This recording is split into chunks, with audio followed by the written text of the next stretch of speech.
Pastor, meu amado, bem-vindo de volta à nossa escola bíblica. Nós estamos estudando o livro de Neemias e já passamos da metade, estamos quase no fim deste livro. Então pega a sua Bíblia, pega o seu caderno de estudos, ora ao Senhor, pede a Ele discernimento, entendimento, conhecimento, sabedoria, pede a Ele proteção para que nós possamos desvendar dos seus mistérios. Como eu já disse, nós já estamos no terço final do livro, né? Nós já vimos os habitantes, a leitura da lei, as festas. Então vamos ver agora a confissão, declaração, né? E a ordenação do povo. Uma vez que eles tinham festejado a chamada Festa dos Tabernáculos, e para saber mais da Festa dos Tabernáculos, nós temos um vídeo que fala sobre as festas especificamente e vamos falar num destes vídeos sobre a Festa dos Tabernáculos. Então, depois que esta festa foi feita, quando ela termina no dia 22, logo em seguida o povo continua louvando e adorando o Senhor. Por quê? Eles redescobriram os seus mandamentos, as suas riquezas, a sua benevolência. E eles permanecem, então, neste sentido. Eles se afastam dos gentios porque esta foi a razão pela qual eles caíram em pecado, em idolatria. E aí, para mostrar que eles estavam querendo se separar, que eles não queriam mais saber da idolatria, do pecado, da iniquidade, eles se colocam numa situação que para eles, naquela época, significava humilhação. Então, eles se humilham diante de Deus, pedindo perdão, pedindo escusas, desculpas pelos seus atos pecaminosos de idolatria. Como é que eles faziam isso? Eles se vestiam de saco, né, de pano de saco, eles jogavam cinzas sobre a cabeça, eles ficavam tristes, lamentavam. Então, todas estas manifestações eram manifestações para que eles se colocassem em humildade diante de Deus, confessando a sua culpa. Eles ouvem novamente a palavra de Deus era lida continuamente nesta fase, nesse momento, e eles passam então a clamar ao Senhor e a bendizer ao Senhor. Eles confessam a Deus. Por quê? Nós temos uma passagem bastante ampla, bastante grande aqui, relatando toda a história, né? Um resumão de toda a história. Desde o início, passando pelo chamado de Abraão, quando ele estava lá na cidade de Ur dos caldeus, ele vindo para a terra, recebendo a promessa de Deus de uma descendência e da terra, depois com todos os patriarcas, todo o nascimento de todos eles, o desenvolvimento de todos eles, a ida para o Egito, a salvação lá do cativeiro egípcio, uma vez que José tinha morrido, uma vez que o faraó que chamou a família de José e nomeou José como seu braço direito, tinha morrido, os outros não conheciam nem José nem a sua família, eles começaram a usá-los como escravos, então eles ficaram em cativeiro no Egito.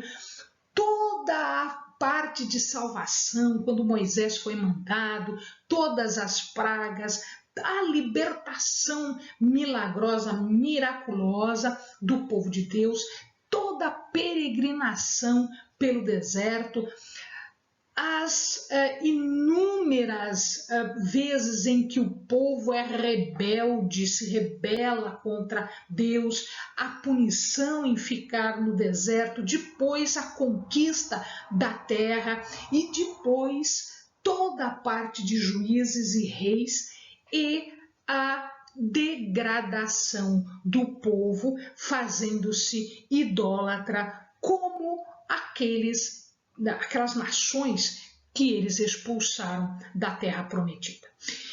Culmina então com uma deportação, com a conquista, primeiro pela Assíria, do Reino do Norte, depois pela Babilônia, do Reino do Sul, e eles vão então em cativeiro. Lá eles ficam, né, por quase 70 anos e depois Deus os estava trazendo de volta. E é este o momento em que eles estão reassumindo a sua terra. Eles já refizeram o altar, eles já refizeram o templo, eles já refizeram os muros. Então ele repassa toda essa história e o povo vê o quanto pecou, o quanto deixou de adorar e de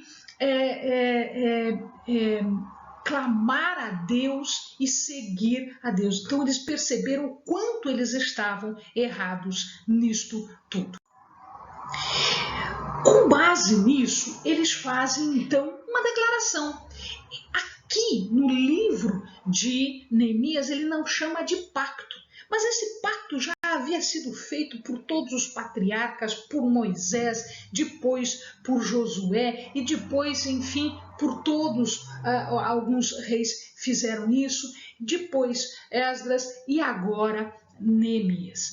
Eles fazem então um pacto. Eles fazem então uma declaração, eles assumem compromissos diante de Deus. E este pacto foi selado pelos levitas, por Esdras, na presença de Esdras e Neemias e com o aval do povo, porque o povo quis fazer esse pacto. Ele assume então o compromisso de cumprir aquelas leis, porque o Senhor tinha sido fiel até agora, o Senhor tinha sido misericordioso até agora, e eles sempre rebeldes, sempre teimosos, sempre se rebelando.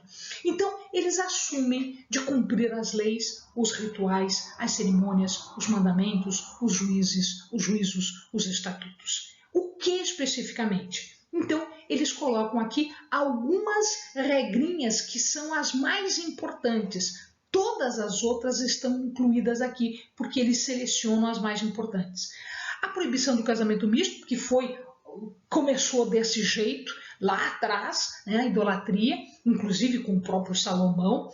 O respeito ao sábado, porque os mercadores entravam na cidade em dia de sábado e eles davam atenção aos mercadores, e isso não era possível, porque sábado era um dia santo. O respeito às regras do 7º ano, de colher, de plantar, de trabalhar, enfim, o 7º ano. O imposto do templo, que era 30%, né, 1/3 do ciclo, que dava mais ou menos uns quase 4 gramas, né, de metal, as ofertas e os dízimos. Ou seja, tudo isso retoma e tudo isso agora pactuado, selado, ou seja, eles vão efetivamente cumprir, ou pelo menos esta é a intenção. Declara-se então, agora começa-se a ordenar o povo, né? Começa a se organizar o povo. Veja, o altar já está reconstruído, o templo já está reconstruído. Aqui nós temos os muros reconstruídos, o pacto é refeito. Portanto, agora é preciso ordenar, é preciso arrumar, administrar tudo isso.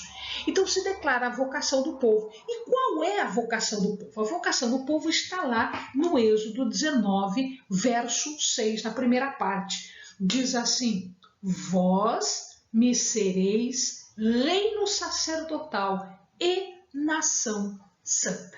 O que quer dizer reino sacerdotal e nação santa? Quer dizer que é uma nação separada. Não pode haver mistura. Então, esta é a grande importância desse momento e que vai seguir anos e anos e anos. Daí surge uma característica do povo judeu, do judaísmo, que é não se misturar. Não fazer casamentos mistos, não fazer associações mistas. Então, uma outra questão era a população de Jerusalém. Veja que a população de Jerusalém era pequena. Era uma cidade grande, pouca gente voltou, e agora eu preciso fazer habitar, eu preciso que as coisas andem. Então eles sortearam 10% da população para que viesse e habitasse em Jerusalém. E os outros 90% dos que voltaram, dos que estavam lá, continuavam nas suas terras, de acordo com os seus territórios antigos, de acordo com aquela divisão que havia sido feita lá atrás por Josué quando se conquista a terra. Então cada um fica na sua terra, cada um fica no seu pedaço, tá? Mas 10% vai para habitar em Jerusalém, para guardar Jerusalém e fazer Jerusalém funcionar. E cada um tinha a sua função, cada um tinha a sua importância, para que não só a cidade tivesse proteção, mas para que o templo também funcionasse bem. Porque para o funcionamento do templo era preciso fazer uma série de ofertas, oferendas, sacrifícios, uma série de cerimoniais, e isso tudo tinha uma dinâmica, tinha uma logística para acontecer. Então, eles foram subdivididos de acordo com as suas funções, de acordo com a importância de cada uma destas funções a serem realizadas.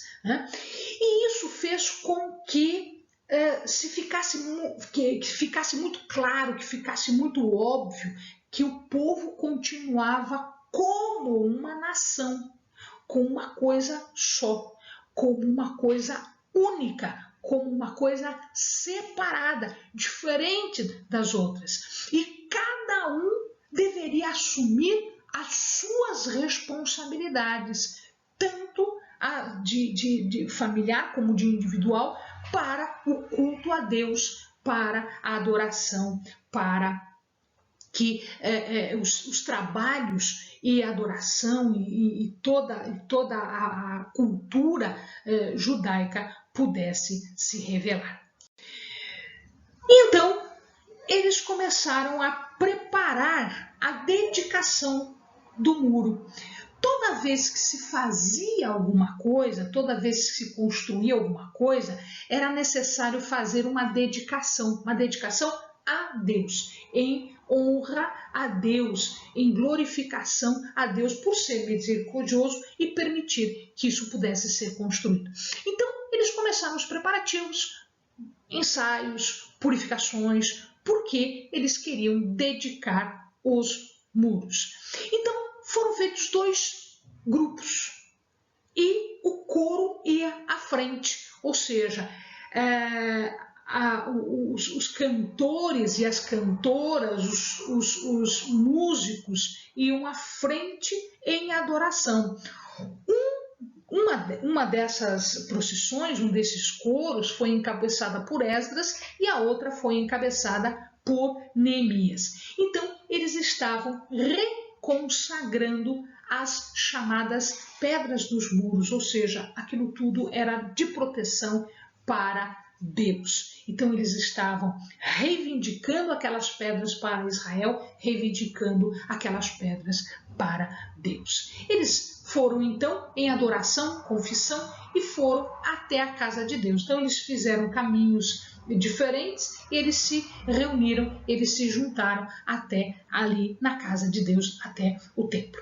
E ali eles ofereceram sacrifícios em honra, em glorificação a Deus e se alegraram muito, porque apesar de todas as dificuldades, eles eram nação santa, povo separado, povo que Deus havia escolhido e que Deus havia se prometido a habitar junto e a estar com eles em toda e qualquer dificuldade.